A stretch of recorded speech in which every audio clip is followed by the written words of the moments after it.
on mobile. Fox Toledo News at 10 starts right now.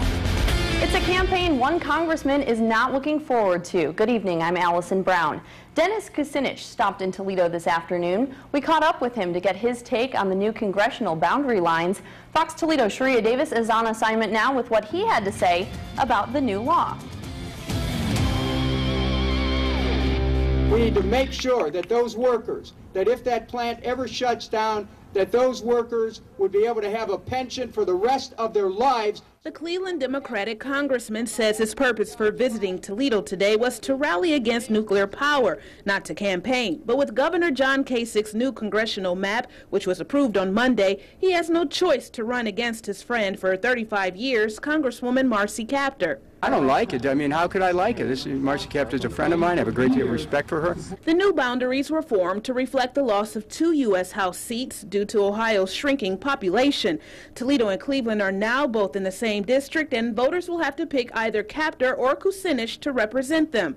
It's an election Kucinich believes is a disservice to his constituents. You know, I wouldn't have chosen those lines at all.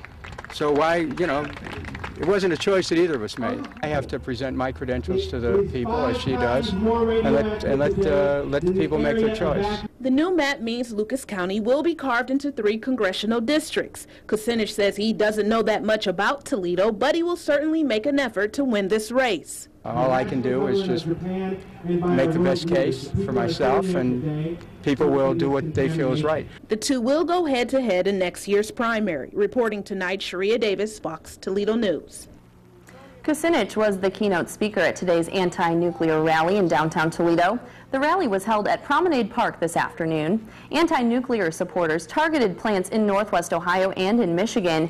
Many say they want nuclear power turned into a green revolution before something tragic happens, like it did in Japan. Surely, if there was a meltdown at Davis Bessier Fermi 2, Toledo would be contaminated, and I don't believe that our state government or national government would do what it takes to evacuate the poor and working class people of this city. They would just be left here. If they didn't have the means or the knowledge about what was happening, they would just be left here to die of cancer, and that's what I'm afraid of.